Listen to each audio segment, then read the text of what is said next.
Are we ready? Or we're running late already?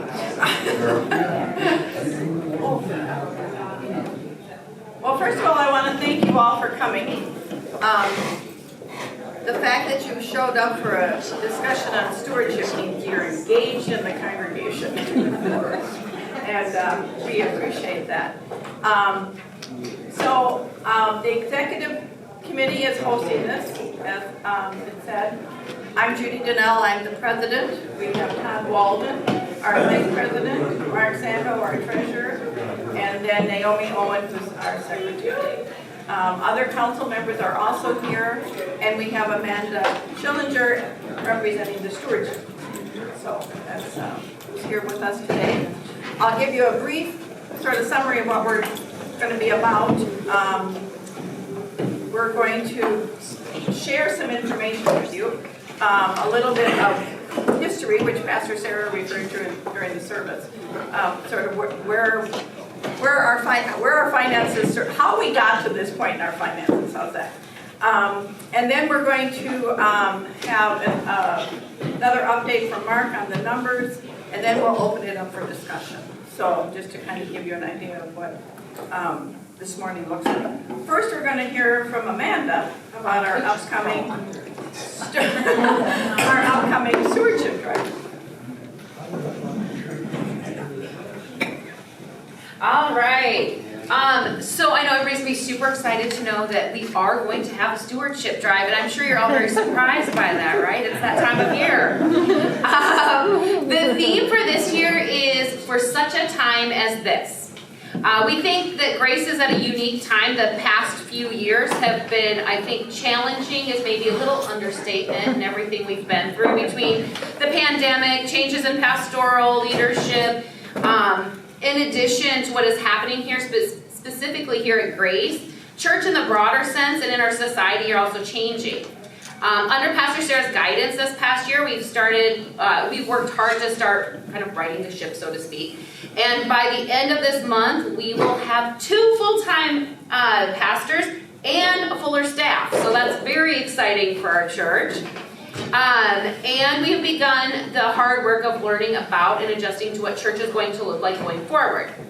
So we feel poised, ready, maybe a little nervous, but excited as we look ahead because Grace is ready for such a time as this. All right. Woo! All right. Here we go.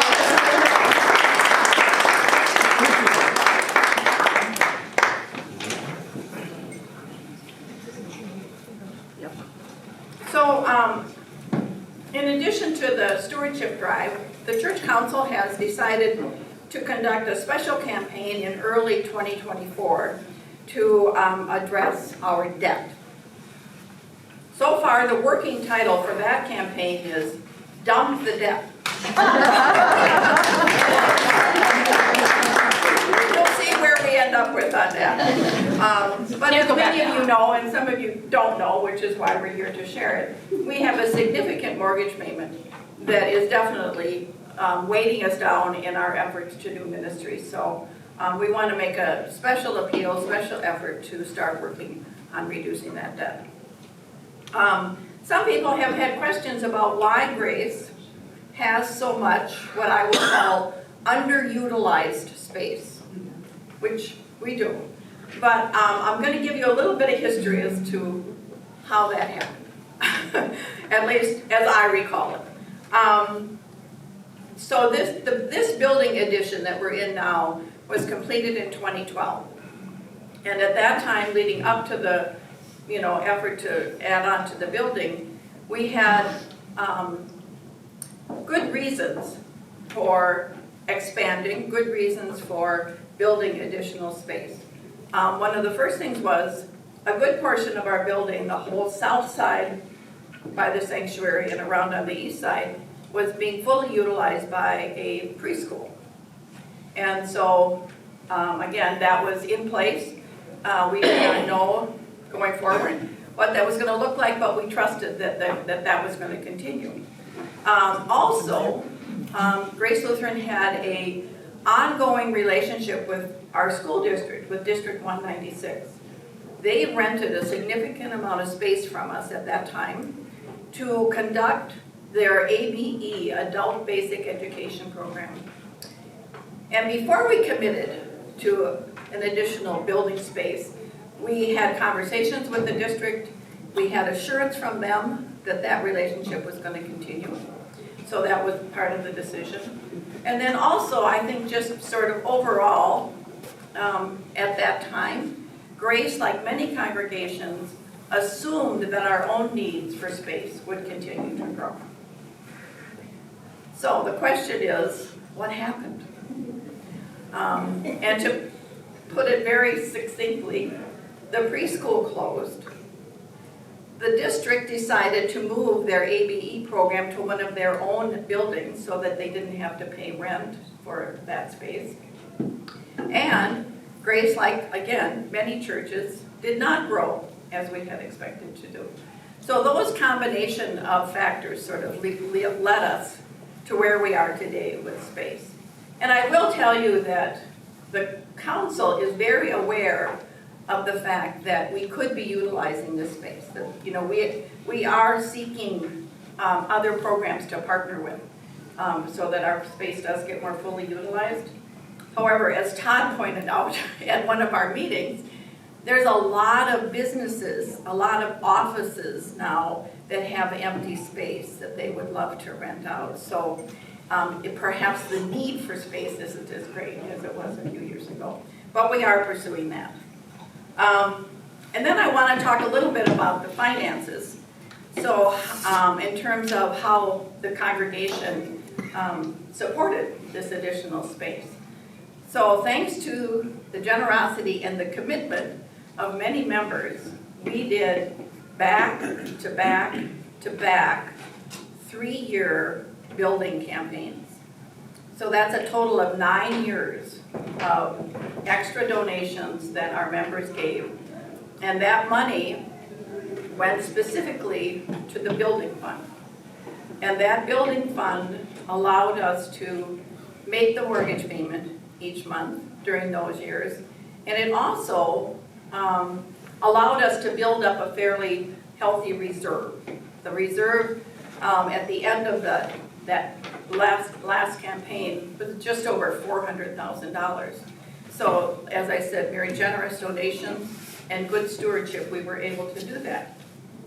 As we look forward from that point to today, it's that reserve that has gotten us through these last few years with making the mortgage payment. So the reserve is coming down, which you would expect with a $22,000 a month mortgage payment. So we can't rely on the reserve to keep us going into the future. So that's sort of where the need is to have a special campaign. Judy, what were the years of those 9-year? 2012 to 2020. Yeah. Yeah. So the last campaign ended at the end of 2020. Of course. Yeah. And then the pandemic. Everything happened. Yeah. So, yeah. I think that but in addition to sort of looking back, we want to look forward. And so I think that Naomi Owen is going to share a little bit of information about what we're looking ahead towards. Say, Judy, wasn't there another nonprofit, I forget who left?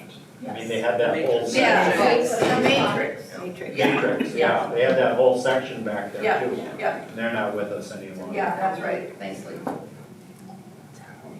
Well, like in every speech, I'll give the good news first. The good news is that through the tumult of the last few years at Grace, this congregation has been very faithful in its giving. We are to be commended for that generosity and for all of our faithfulness. But with the steady depletion of our reserves and the increase in the cost of doing business, Grace is now at the point where we need to step up our income for our ongoing ministry, plus tackle our debt. It's good to look back, to know and understand where we've been, but what's really important now is to look ahead. What amazing ministry lies ahead for Grace Lutheran Church. We still can't predict the future, as we couldn't back when our renters left us, but we can commit to ongoing growth and learning. We can grow both internally and externally. We can learn to listen to each other and to God. Church is changing, but not just Grace. It's changing everywhere. Ministries are changing, but our faith is still strong. God still needs us to be his hands and feet in the world. We can take this opportunity, this time, to be open in our hearts and minds to an ever-changing mission to be the best church we can be in today's world.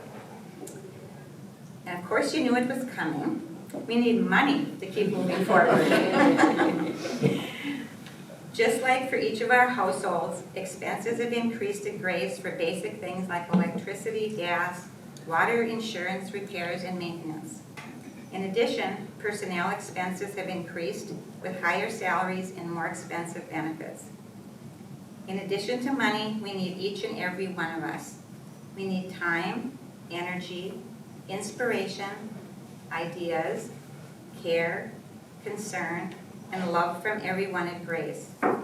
It is our collective efforts, our time, talents, and our money that will unite us, inspire us, get the job done, and move us forward as we figure out what it means to be church in today's world.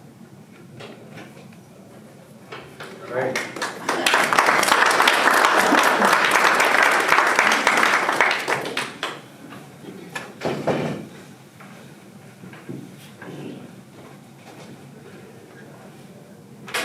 Now comes the important part. How are we going to get this done?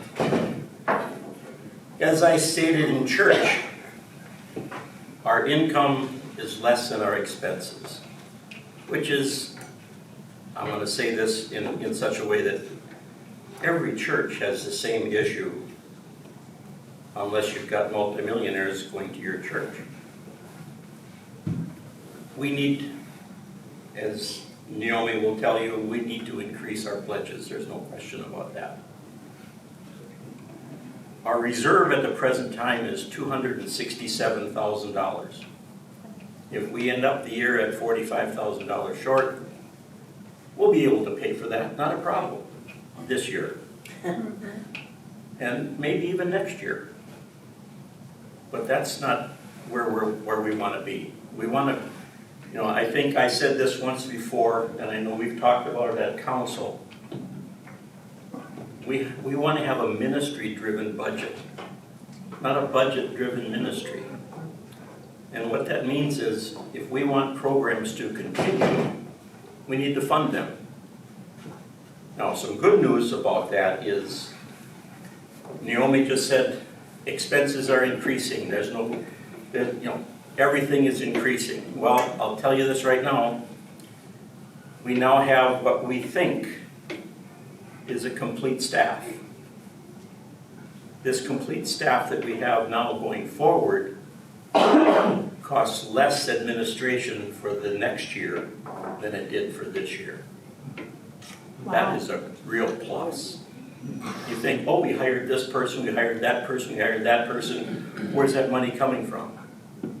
Well, we've lost a full-time accountant, we've lost a full-time secretary, we've lost a communications person before, and we're hiring people that we think can handle those jobs for less money. Not less money than they were being paid, but less money overall. So our commitment for our administration is going to be significantly less than it was this year. Along with that, we also have to realize at this point in time right now, we have spent $56,000 on utilities. We have 3 months to go. So that means that we'll be spending more money on utilities. Our utility budget is going to probably increase. I mean, as everybody knows, gas prices are not going down. I know every now and then they come on and they say, gas is getting cheaper. How many were around when you paid $1 for a gallon of gas? Well, right now we're at, I think the latest one was $3.44 a gallon. And I think about a week and a half ago it was $4.09. About the same price as a loaf of bread. Yeah, I mean, and all of that, that's true, those things are true, but the good news is we have a reserve that we can live on, and we have a lesser budget that we can propose for this next coming year.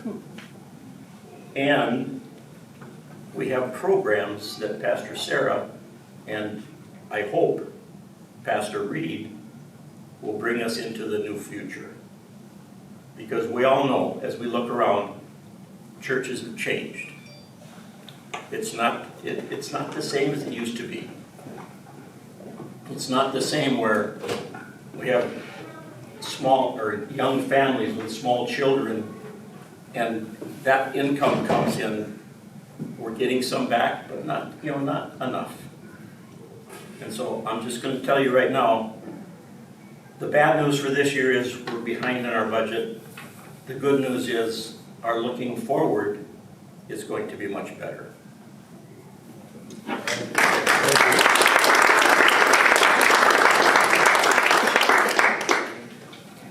You're up. Right. You're up, Todd. You got the good part. So you've heard the good news and the bad news from everybody. What we've talked about a lot so far this year is the idea of listening, and we want to carry that forward into this forum. You've listened to us a lot right now, but we also want to hear from you. One of the things that we are very aware of at the front of this conversation that we're having is that we are planning on rolling out a stewardship campaign, and then basically right after that we're saying, and here we go again, because we want to do a capital campaign. And that's going to be a hard pill for some people to swallow. It's not easy for us to say, well, it's time to start asking for money twice again. But we think it's important, as Mark said, as Naomi said, we have a reserve, but that reserve isn't going to last forever. It's not even really going to last long. So we have to do something. And so the reason that we wanted to open this up and start listening is we want to hear from you about what some of your thoughts are. And we know that part of that is going to be questions about what you just heard. I can say from my personal experience, everything that Judy got up here and talked about the expansion to this building, were questions that I had. Because at the time that happened, we were new to this church, and so that whole thing was opaque to me. I didn't know why we built this out. I learned this, a month ago, after all these years of wondering. So we know that you have questions, and we want to answer those questions. But the other part of this, and the part that may not be quite as obvious, is we want to hear from you what your ideas are, what your suggestions may be, what thoughts you have. What would be things that will make it easier for you, or more importantly, the people who aren't here, to go from a stewardship campaign to a capital campaign that might be successful? Do you have thoughts on that? What would you want to know if you were one of the people who isn't as excited enough about stewardship to be in this room right now? So with that, my plan, I guess, is to just sort of open this up to a discussion, to do that listening and make sure that we hear what all of you have to say, and then we're sort of ready to jump off. I see Marla's is ready to go. Yeah, So. I have a question I just don't recall. But I know that through the 3 different campaigns for the building, we had actually, designated giving. So the total amount that a household gives was a certain amount for the operating expense for the year, and a certain amount was for the building fund. And now as we're talking about having our stewardship drive for our operating expenses, our annual budget, and then we're looking at jumping into a building mortgage reduction campaign. Are we going back to having 2 different giving end games, or are you making those decisions as a council? How is that working? That's a really good question. I'll start with it. I think others can kind of interject either where I'm wrong or where they know more than I do.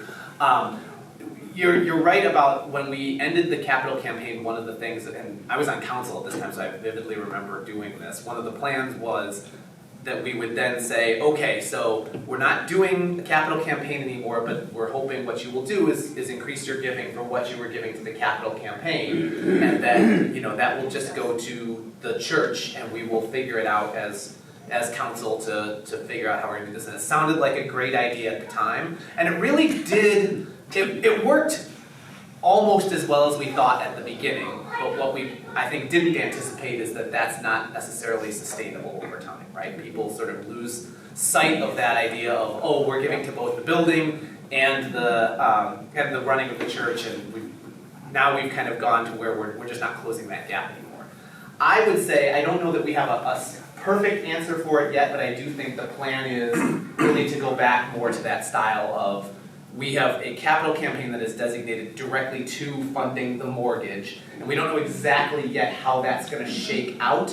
There are a number of different ways we can do that, but again, the idea of that money being specifically for the mortgage to start getting that down, and again, not having to pay that $22,000 a month out of the surplus that we have, and then also having just the stewardship money coming in that is supporting the running of the church and all the things that we need to do. Does that get at what you were asking? Yeah, basically we are going back to the model that we had operated under. Well, I think part of that is, because when we ask people to give specifically to a building campaign or a dump the debt campaign or whatever it is, we want to reassure them that that part of their donation is going to that cause. So, part of this is a bookkeeping thing, how do we track it, and, especially with so many of us giving online now, how is that going to work? So yeah, those details are still to be worked out, but I anticipate it'll be some version of what we were doing before. I think one thing I would add to that too is another thing that has come up a lot in both exec and council meetings. We want to start, I hesitate to use this word, but we want to start building more transparency into the financials of what's been going on. That's why Mark got up today again and talked in great detail about what the budget looks like. Now that's not new. We've been talking about that on council for at least 7 years at this point. Yeah. Probably more, right? It's a hard thing to do. But this is all part of that idea of making sure that people can much more clearly see what's going on. Yeah, I have.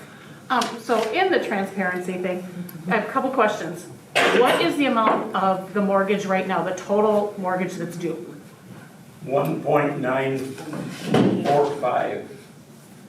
1.945? 1.954. Okay. 360. And then what is the interest rate on the mortgage? 3.15. Perfect. Yeah, it's Who is the mortgage through? thriving. That's even better. They won't forgive it though. Well, unfortunately not. Thriven's a great Yeah. company, but they won't forgive our mortgage. And unfortunately, we really don't want them to because they do so much good with their money too, so. One thing I think is important about dumping the debt, it's a grand idea. Let's say we get $500,000 and we pay it on the debt, so we're down to 1.4. We still pay $22,000 a month because that doesn't change. Right. And we aren't going to refinance because that's going to be 7%. Yeah, you definitely are not in a refinance mode. My question would be, instead of, if we do take a chunk of money in, say $500,000, is there a way to slow pay? So like you would pay 1 month and then you'd pay another month, but you could pay them all in 1 month for the future months. So like say in December, you had extra money, so you'd pay December, then you'd pay January, because if you pay a lump, then each month they want you to pay. But if you pay in this month and say it's for this month, and then wait this month, so prepay the months, then your total amount that you're going to owe in interest is going to be less later. Right. But you've brought it down, and then each month you're not worrying about where are we going to come up with the money for that payment, because it's all come in. So it's not a fix at the front end, but it's a fix further along. The nice thing about it right now is we pay $22,000 a month for our debt payment. Mm-hmm. $8,000 is interest, $14,000 is principal. So we're at a point now Better where ratio. we're lowering our interest payment. Yeah. Yep. But $8,000 a month in interest adds up over the years. I just know for me personally, when I get a chunk of money, instead of sitting with it in my bank, I'll make a mortgage payment, and then I'll wait until I get the next statement online and I make another mortgage payment. Because if I paid it all now, yes, Wells Fargo is gonna go, you still need to pay this month. Well, no, that's why I do it the other way. And it's helped tremendously, taking a couple of years off my mortgage, so. Brian. I was gonna ask the same question, but what's our annual budget? This year it was 1.1 million. 1.1 million, and that includes the mortgage payments? Yes. And how many years, if we did nothing, would we have left on our mortgage? Like if we did nothing but pay the $22,000 a month, every month, how many years would that extend us to? I believe it's 15 years. If we paid the monthly payment, Yeah. I believe right now it's 15 years. I'll have to look to make Yeah. sure, but I believe it's 15. Which is interesting because in a sense, when I'm this old, 15 years doesn't sound that long. But it's a huge payment. We need to get rid of it. But. Yeah. So interest is not calculated on the unpaid balance? This was set up on an amortization table? Say that again. The interest is not calculated on an unpaid balance as you go along. It was set up as what I will call pre-compute loan with the rule of 78s on an amortization schedule? We're always going to owe the $22,000 a month. It's not going to vary as we're getting more. The payment will not vary if you pay a chunk of the money at the beginning. The interest won't vary. But the interest will go down As a principal. as the principal goes up. Yeah. So, yes, it would work to our advantage to pay a lump sum if we could get a huge lump sum, because then our interest would be less. The problem is that the $22,000 a month is going to be there until the loan is paid off. Yeah. I'd like to try to address the utilities concern. Stewardship includes reducing our carbon footprint if we can, and I know there's a green team, and maybe this has all been discussed already. But in 2005, we replaced our furnace and stuff for heating and cooling with geothermal, and it immediately cut our energy bills by 25%, and it didn't cost that much. A church can do that. Check out the Unitarian Church in Davenport, Iowa. They did that quite a few years ago. So there's that. Solar panels, I don't know what the current thinking is here about that, but that could reduce our electricity bills. Our daughter and son-in-law did that at their home, and now they don't pay a bill, they get it back. So anyway, if we can reduce our carbon footprint and reduce our utility bills, that way I'm all for it. Yeah, no, that's a really good point, and I can speak to that as the person who has to listen to one of the Green Team members. They have pursued solar panels for the church. In fact, that is how we landed with solar panels on our house somehow. And yet not any on the church.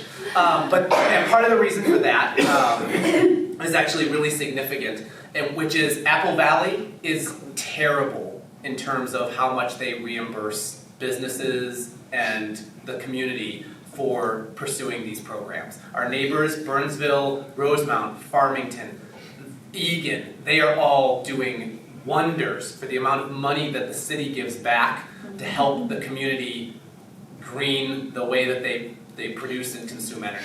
Apple Valley is basically the worst in our area in Dakota County. So the cost for solar panels, I don't remember exactly what it was, but it was astronomical for the church. And again, the offset was laughable. So it's worth, and the only reason that I mention that is because we do have elections coming up. So these are things that people, if that's something that matters, is worth thinking about. Our city does not do a good job of this. We could be pursuing, and we still can pursue them, and we will. or I should say they will, because I don't want anything to do with that, but they will pursue that, but again, it does make it a lot harder. The hill to get over is a lot steeper. What about Sorry. geothermal? That I don't know if they've looked into, so it's really a good idea, so I We think turned off that's, our gas service that way. we definitely have a number of people on that green team who I know would be interested in doing that, so I mean, we can bring that up. Okay, thank you. And Sarah, you. Well, I just think it's a pertinent question as we, hold the potential precarity of our boiler system, right? Like, it's not gonna be long before it's in front of us. What do we wanna do? I mean, when our current system fails us. So we should be. The other thing is there's a Lutheran church in Minneapolis proper, so it may be a difference of location, but they recently received a grant that covered a new roof and solar panels.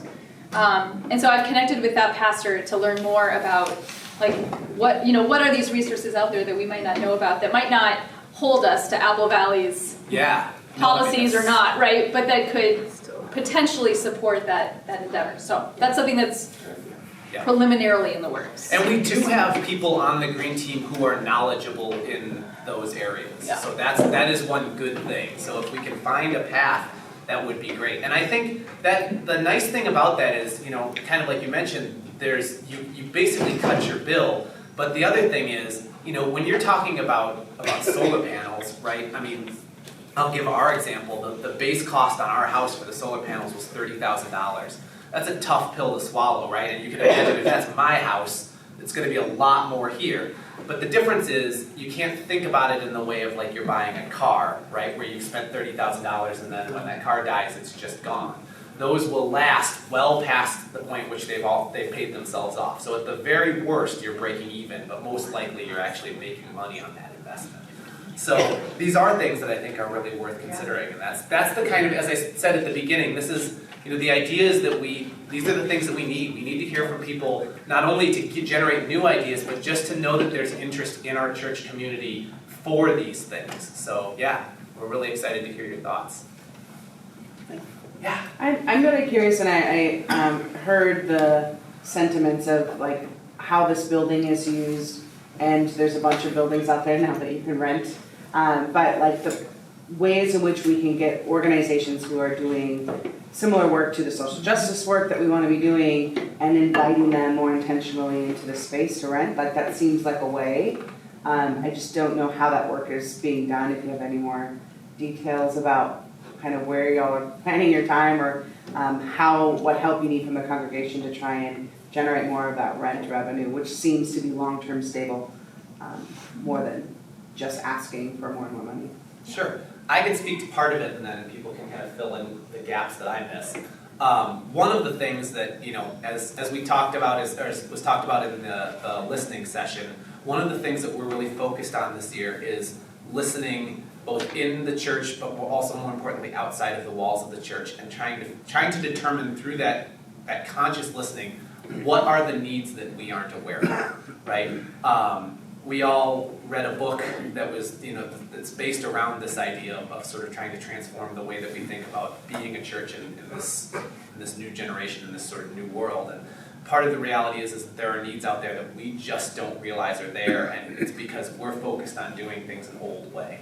So we're right now sort of planning on how we are going to build, for lack of a better term, sort of a task force, but more likely lots of little task forces to get people out there listening and hearing what's available. And we're already starting to hear some of that. We've got some leads coming in of things that could be possible good partnerships with the church, and I'll let others speak to those because I just don't remember what they are. But that's really where we're focused, is trying to figure that out. Because one of the problems that we face, right, as Judy mentioned, I brought up the idea in one of our meetings that there's just so much real estate out there. The example that I love is that right across the street, they built that brand new building where they ripped down the old accounting place or whatever. And I am confident that their dream for that place was not a Dunkin' Donuts and a smoke shop, right? But that's what they get now. That's what's left, because nobody wants real estate anymore. So we're going to have to be really creative, and we have a limitation that they don't have, which is whatever goes on in this building also has to be aligned with who we are and what our mission is, right? I mean, that's both a blessing and a curse. It means there are some some things that just won't work for us, but it also means that there are some opportunities where we can both increase our revenue and do good. Do you remember what some of the suggestions are that we're pursuing right now? I don't know.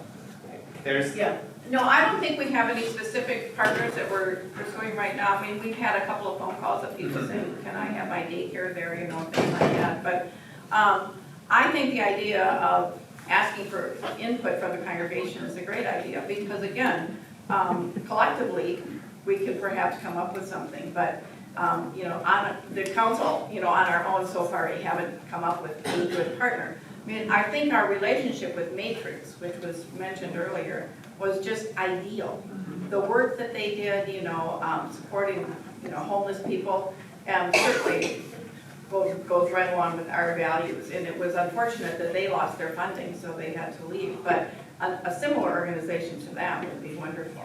Part of the challenge with that particular part of the building that Matrix was renting is it's not air conditioned. So needless to say, it gets a little close in the summer. But that would be part of the plan with new heating system is, you know, is that is to expand the air conditioning to that part of the building so it's more appealing to somebody to utilize. one of the other complications that we have is some of the things that are sort of the most obvious ways to use the space, like a preschool, like a daycare, anything like that, are actually limited by regulations now that are new. As part of why the preschool left instead of sort of revamping. There are a lot of regulations about the size playground that you have to have and a number of those things that we just can't really meet at this point.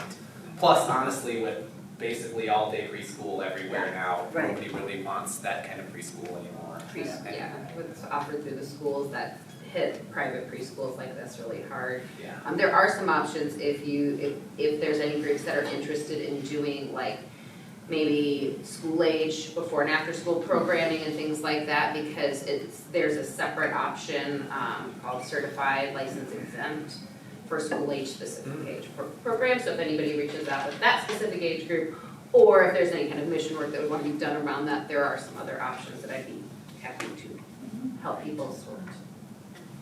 We've also just thought about things like an adult daycare center, like maybe on the other spectrum of life, that could be a need that we could respond to in terms of space, you know, socialization, just a community center for people who are in that stage of life. We've wondered about mental health services, like if there would be a practice that might need spaces where there would be some privacy, and that would be in line with our mission and certainly a response to some of the things we were talking about, you know, last week too, like if therapists are needing a place or small groups. So, I mean, we're just trying to kind of, we don't have any like particular contacts yet, but it's like when we think about things that are in line with our mission and things that we know are a need, tutoring services, right? Like just trying to think of like who might need some space that we could help support. Maybe it's some combination of those, but. And it's not premature to say to you, start listening now. Yeah. Right? I mean, we want to do, our goal is eventually sort of a formalized listening plan. Right. But informal listening in your community right now is still really helpful. So when things come up, when you hear something that might fit this space, we would love to know about it on the council because we will pursue it. I think most of our limitation in what we're pursuing right now is just for lack of knowing what to pursue, not for lack of desire to pursue anything. We'll chase down whatever we can find. Yeah, I think there's some curiosities to explore. I'm not sure if you've heard of an organization called We Work, but you know, so many organizations are 100% remote. But sometimes it'd be nice to actually have an office to have like a professional meeting and not use your Zoom background. And so, like, there's places, I think in mental health, right? What if 3 of our offices are We Work space for mental health, and they can come in and do their sessions in person, but they're not like 40 hours a week type of a place. A lot of more flexibility in how you use an office space could be an interesting way in which to present Apple Valley's kind of little pocket, right, for some reasons. So maybe there's a way in which to capitalize on the remote workers who still need a professional place. Yeah. At times. Other thoughts or questions or ideas? I have one more. Yeah. Related to stewardship, I personally love automatic giving. I love having not think about it and just make it happen, right? It's like the best thing in the world. But I've realized that it's also, in the same way credit cards do, it's created this gap for my children that like, they don't even know that giving happens at church. Oh, yeah. It's like not a thought process unless I intentionally say, oh, and don't forget, I'm also giving electronically today. Like it just, credit cards seem like that's not money to them, like the whole thing. So how can we, through the stewardship campaign, engage our kids in talking about what it costs to deliver service or how our ministries are funded, and if they really want a ministry, how can they contribute to that? Like maybe we can create an opportunity with our kids to get them engaged in what does stewardship mean, and how they can be part of that offering. That is a fantastic idea. Have you guys ever done a noisy offering here? What? Yeah, we have. Have you done it? Yeah. But you gotta give people notice. 'Cause Totally. Mark and I look at each other, we don't have any change, you know. Yeah. Like putting like a metal bucket or something, and then during, you know, the offering, there's just like noise of Of giving. coins being tossed in. I don't want to count on that Sunday. We can have the kids do it. Something I would add to that too was something that I learned about it. I think it was in our last council meeting. But this, Sarah brought this up, and it had never occurred to me. We talk about all of the benefits of electronic giving, right? I mean, I feel the same way. It's nice to be able to just say it's going to happen, and it's nice for us to say if somebody's not in church, the money's still coming in. One of the negatives that I wasn't aware of and didn't realize until Sarah brought it up is though. Electronic giving also tends to allow people, or not allow, but to push people to stagnate their giving, right? So once you have locked that in, just like we don't think about it and don't have to kind of keep giving, we also have the problem that we're locked in. And so I will keep giving that same amount. Doesn't matter if inflation's going up, doesn't matter if everything costs more, I still keep giving the same amount, 10 years, 15 years, whatever. So that's another thing that I think we have to think about engaging the congregation with. It's not, I mean, it's a hard enough sell to say, the rest of the people who aren't on electronic giving, we gotta get you on electronic giving because it really helps us.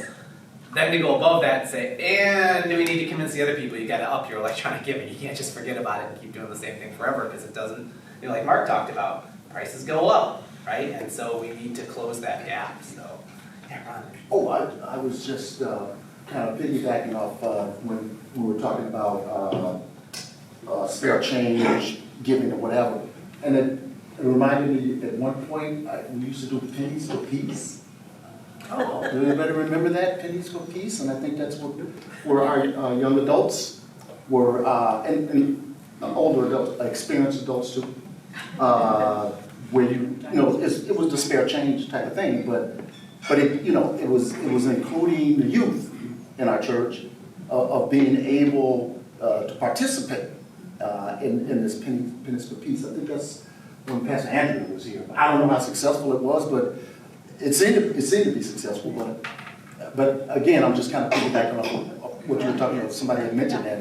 I thought that was a good idea too. So. Yeah. Didn't at one point, wasn't there something out there where kids Yeah. put their Yes. change, there was like Yeah. cute little thingy? Yeah. There's a little thing that the money Yeah. rolled Yeah. down, like, choo-choo-choo-choo-choo. Yeah. And I saw kids put money in all the time. It's in a back room. Sunday school office. We still have it. Sure. One thing that I just wanted to clarify, especially as we're welcoming new staff in terms of like the budgeting around personnel, is that we've offered to each of these new staff members what I would say are very like competitive and generous salaries.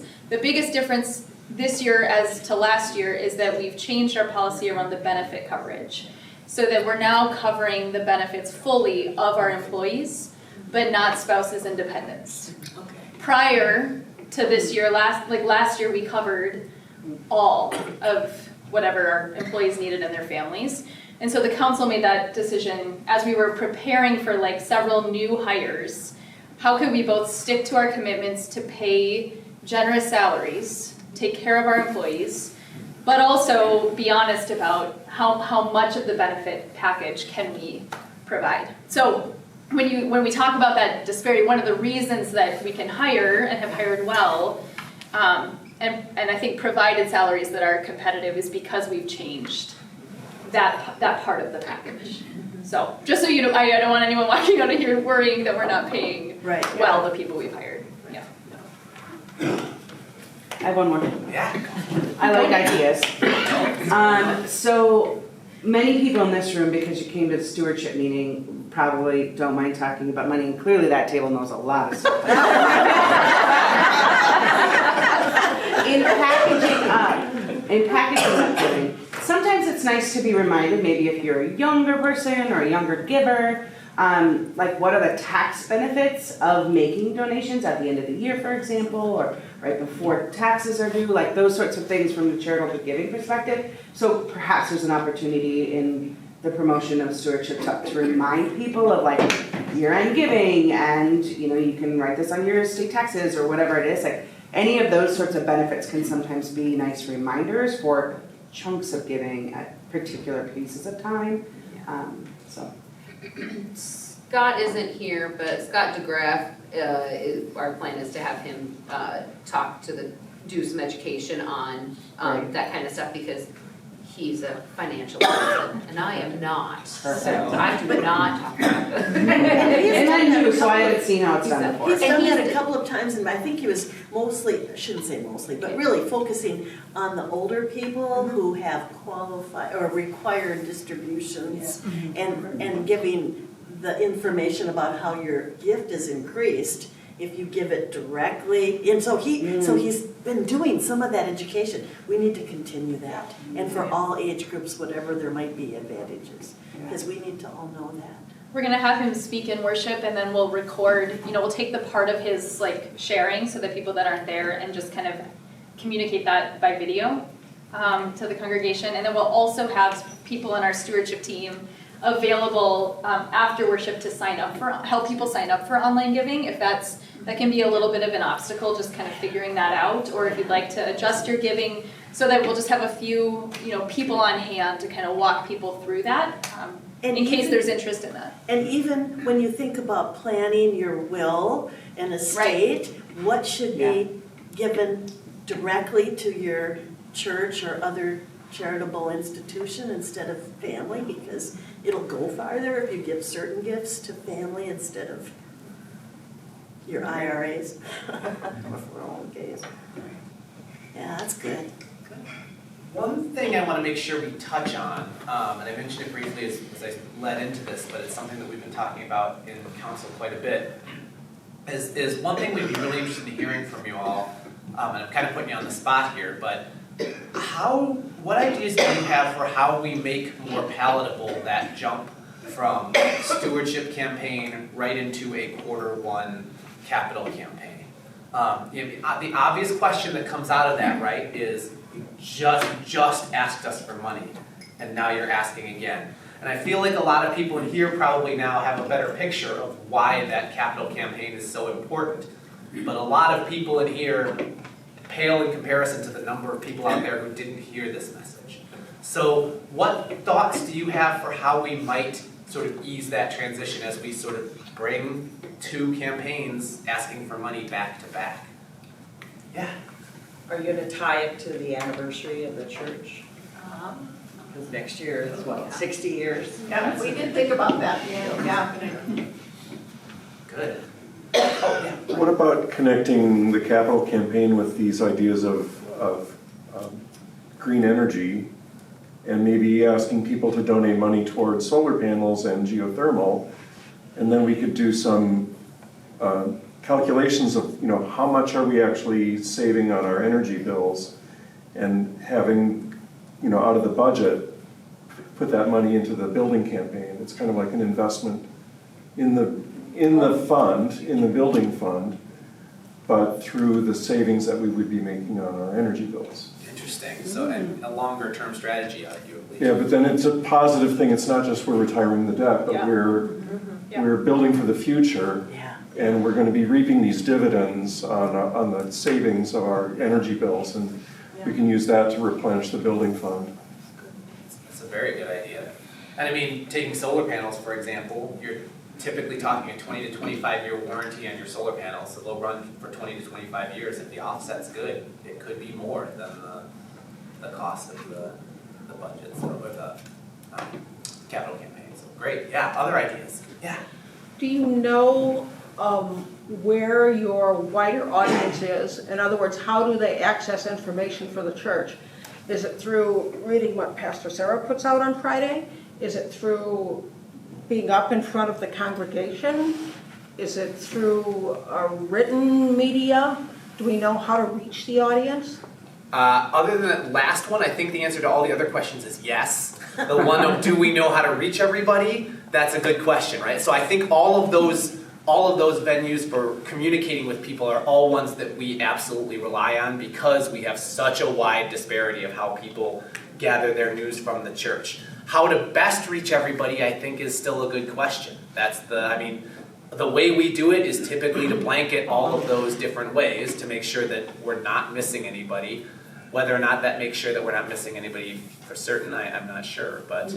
Okay, well, I think that for me, anyway, transparency is really important, particularly when it comes to money. People don't like to talk about money, but unfortunately, we have to, right? Yeah. So a multimedia campaign, just giving the budget information you gave here today, or giving just a little blurb about, why does the church have all of the space?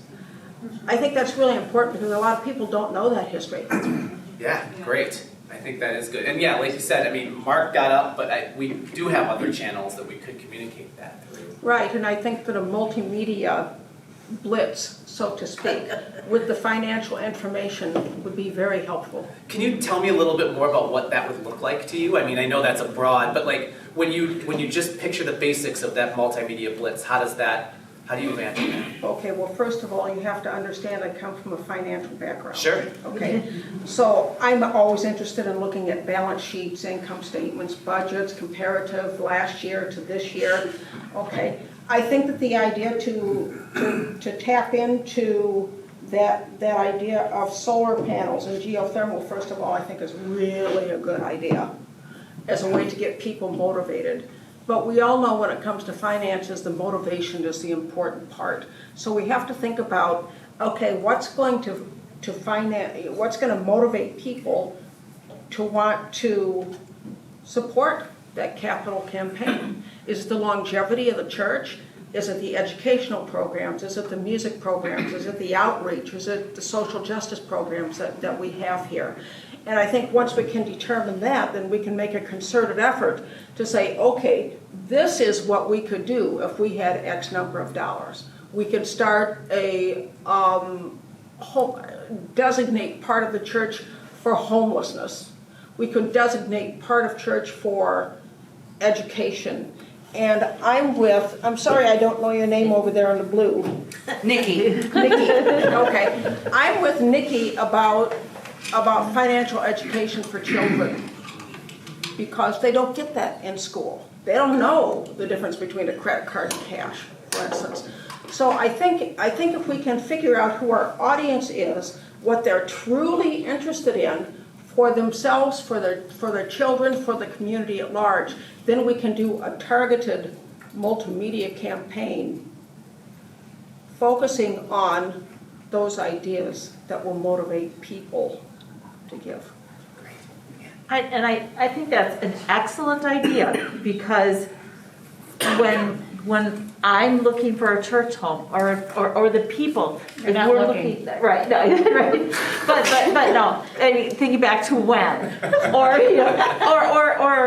having new programs in the community, not only you want to know where the organization you support spends their money, how they spend their money, and we're looking at values. So if we have new programs in the area and the community is made aware of that, that could also bring in more membership. Great, yeah, definitely. Yeah. Yeah, well, as long as you're adding things. Have you considered electronic sign? I know Gary and I have talked about this, I'm kind of passionate about it as well, but advertising, marketing is, here's some programs you could flash across, say, yeah, we offer these social programs. With what we have now, we got some physical letters you could put up and pretty limited. So, I don't know, I think that would be. Sure. So just to clarify, what you're saying is considering an electronic sign because that would allow us to regularly change or at least continue a message of here are the things that you would find here, rather than just the times of when you should be here. Okay, great, yeah, that's a great idea. A comment, those electronic signs give off a lot of heat and we already have a global warming problem. Sorry. Well, one thing I would just love to hear from you, and I'm making this invitation on behalf of the stewardship team, but as we're putting our materials together, I would love responses to the question, I feel motivated to support this church because. Yes. Yep. Like, I will share my reasons, and stewardship is preparing to share theirs, but I think it'd be really cool if we were able to put in some of the materials that we're preparing to share with the congregation, here's what your fellow congregants have to say about what motivates them to continue supporting their church going into 2024. Like, what is that for you? And it's okay if it's 62 different responses, right? Like, that's beautiful. But I would really love to collect those. So if you'd be willing to respond to that prompt, what motivates me to give to my church is, and it's one thing, several things. If you'd email that to me, I'd be really grateful. Great. This week. We are on a tight schedule. Don't ponder it too long. I think you can respond to this afternoon. I was just gonna say, well, not this week, today. By 5 p.m. Well, and I would expand upon that too, just to say, I mean, I think the fact that there are people in here, that you are all here means, I mean, you knew what you were, hopefully you knew what you were getting into. Maybe somebody in here was like, whoops, this was a mistake. But if you are not that person, if you knew what you were getting into coming in here and this matters to you, know that as we go forward with this capital campaign and the stewardship campaign, there will be 2 small teams working on those things, I think 2 small teams, but they can't do it all. So communicating that this stuff matters to you, to the people you know out there who aren't in this room, that helps a lot too, right? For people to hear that their peers are also engaged in these things, that this matters to them, that the, and again, it's especially as that vision gets bigger. I mean, if we were to tackle something like an offset with something like solar panels or geothermal heat, or any other idea that's a little more complicated, there's only so much that those small teams can do to communicate why that works and why it's important. We need people who are bought into those ideas, whether it's something big like that or whether it's just a standard campaign, to help people understand why it matters, right? So you all know now, and this is what we wanted to do, is make sure that you have the tools too to share this information with people who have questions, because we are going to reach as many people as we can, but we, the 12 or 13 of us on council can't reach nearly as many people as the 12 or 13 of us on council plus everybody in here. So sharing that with the people that you know is really helpful to us as we go forward in this. Other ideas? We've had some really good ones. Yeah. I've had some thoughts as we've been listening and talked about a number of different ways of presenting it, written, your Friday email note, but I think hearing it, so whether it's brief temple talk spread over some Sundays or some other way of communicating, but hearing it and knowing what the difference is of why the need is for both the main budget and then like the building or the building or the mortgage. The real need and why we need the increase in order to cover that expense.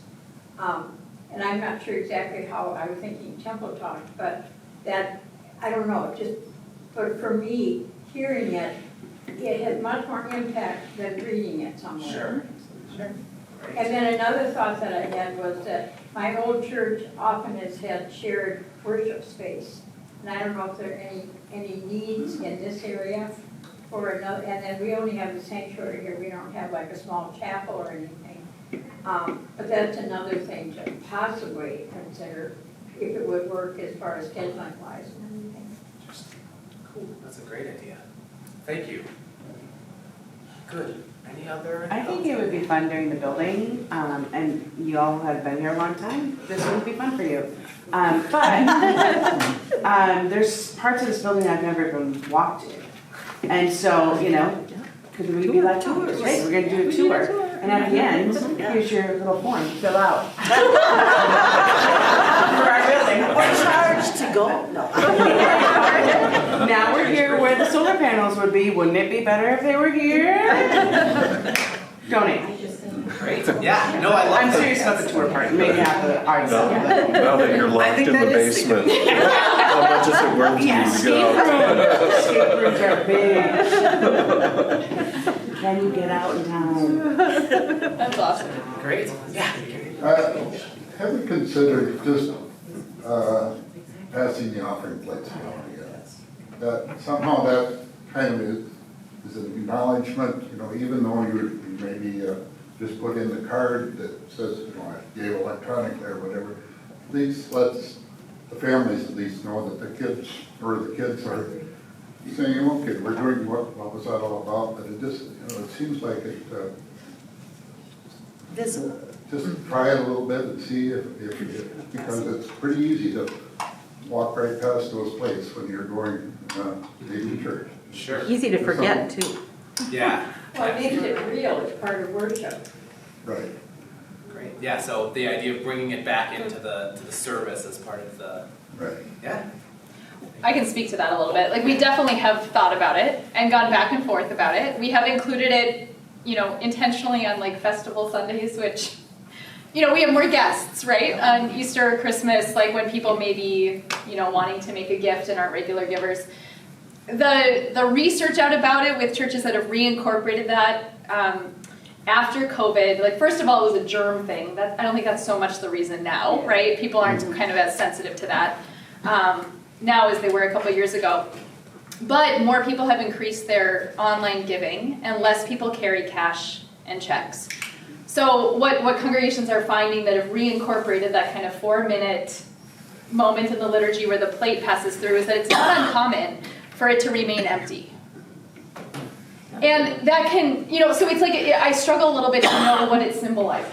Like, is this a moment that reminds us that we give, and would the passing of it inspire us to come with cash and to come, maybe, and we could try it for a season and see. However, if we're giving online and, can't find that card and it just kind of passes empty from person to person, it can almost communicate the opposite. Yeah. Like that no one is giving. So just admittedly, it's a symbol that I've struggled to know. What does it accomplish and what does it not? Does it help us practice generosity, or does it make us worry that no one's being generous? And so I don't know. I mean, Gary, honestly, it's a question that has come up in more clergy circles than I care to admit. Like, what are you all doing with the offering plate? No one really knows what to do because patterns have changed so much in the last 5 years. So, I mean, I'm totally open to us trying it this fall as we're talking about stewardship. We could kind of see, and I could even name it, right? Like, patterns have changed. We're going to try this and see how it stimulates giving or not, and then we'll reevaluate. I mean, I think that's fine. I just don't want people to, walk away being like, gosh, no one is giving. It seems to me a product of, what is the older thinking, the age of, first age, not the age of association. Age of association. I watch to see, do the people next to me put money in that thing or not? And I think that just increases shame on whether I can give or not give. Even outside of, I don't even have cash. I never have cash. I have to stop at the ATM before going to church now. Like, I'm already coming in at 9:32. It's a joke between Dave and I now every time. So I think that's the challenge I have with it. I don't necessarily know that the passing of the thing is the solution. The passing of the basket necessarily has to be the solution. But there definitely is an opportunity there that's missed of is the basket more prominent as you're leaving or as you're coming in or something along those lines. Yeah. So that those children understand. But you announced it. You announced it. I know, but I do worry. There's several things going on that table, right? So it is it's very easy to walk by. Yeah. Oh dear. Yeah. Does the church accept Venmo? Yes. Oh, Cash App? No, we don't have that installed yet. Okay. Good that idea. might be an idea. Good idea. Yeah. For like Nikki, who doesn't carry cash, I don't carry a lot of cash either. But if you have a Venmo account, You can make a donation, it's still electronic, don't get me wrong, but it's an on-the-spot thing. We can do that through the little QR code too. Yeah, without the fee. Is this one fit? Yeah. All right, I have been told that I need to bring this to an end. Got the signal. Stop talking. So yeah, if you have additional ideas, let any of us know. And again, like Sarah said, she would love to hear your feedback. Yes, email me. Yes, please. So thank you for coming to this. We know this wasn't the most exciting topic, but you all made it great. Thank you.